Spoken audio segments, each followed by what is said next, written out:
We are getting this breaking news right now. China's ambassador to Washington telling Reuters that China is hoping for a deal with the U.S. on trade and warns of dire consequences if the trade war leads to an economic separation.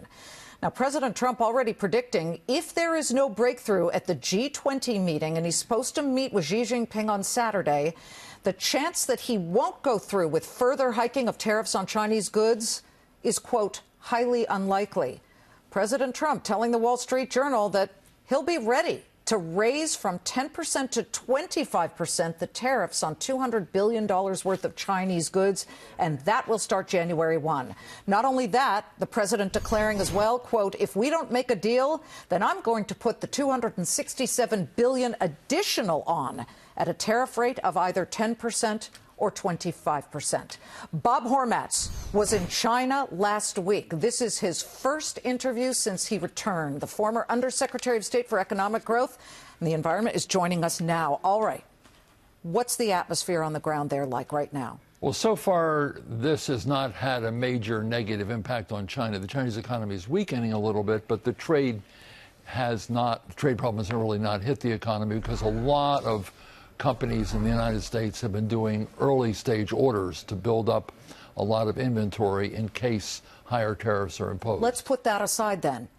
They've got to be scared. I hear from people on the ground there, they're extremely nervous about this. They are very nervous. They're very nervous about what could happen in the eventuality that the president does the kind of things he's threatening to do, because this is their biggest market and they have invested a lot of money in continuing to serve this market. And there's a lot of interrelationship between Chinese companies and American companies.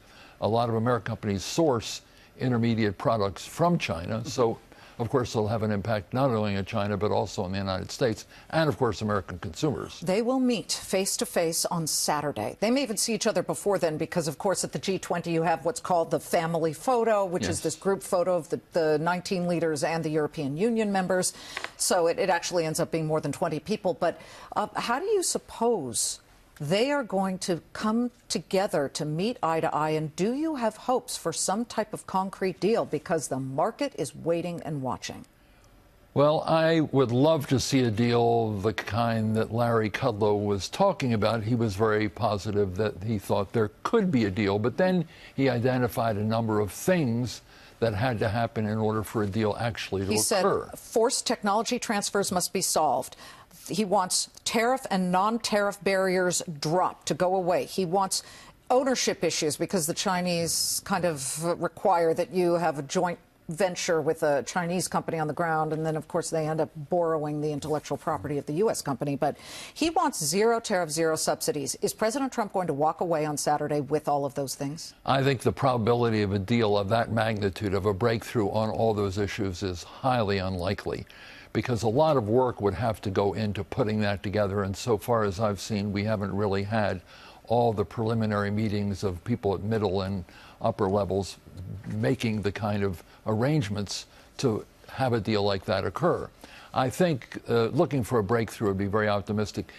Setting up a process for moving ahead to deal with those issues would be possible. In other words, if the leaders were to say, we want our top people to sit down and deal with issue X, Y, and Z, that would be something that I think could happen. The question is, does that satisfy President Trump? I think the markets believe you. We just hit session highs, the Dow up 87. We had been down more than 240 points. So it's been a wild swing, but holding to the upside here. I do need to ask you about Vladimir Putin. He, too, will be there. We just had a very serious incident Sunday in what's called the Kerch Strait, which you know. Yes. The Russians, in one of their ships, they rammed and then fired and seized 3 Ukrainian boats. There are huge tensions between these 3 countries. These were supposedly international waters. The strait is supposedly navigable by both countries, and Russia is now saying, nope, you couldn't go through. They tried to stop these Ukrainian ships.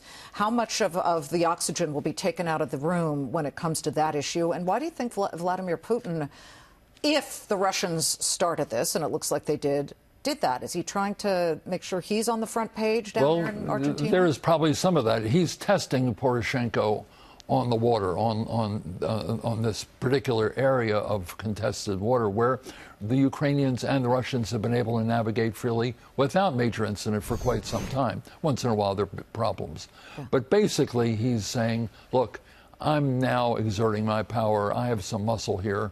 And of course the Ukrainians can't really respond navally because they just don't have the capability. But now they've declared martial law. Poroshenko's declared martial law in 10 provinces of Ukraine to try to at least demonstrate that Ukraine is going to resist the Russians if they use this as a pretext for moving their troops. Well, Mike Pompeo, of course, said very, very clearly this has got to stop, and we'll be watching it closely. Bob, thank you.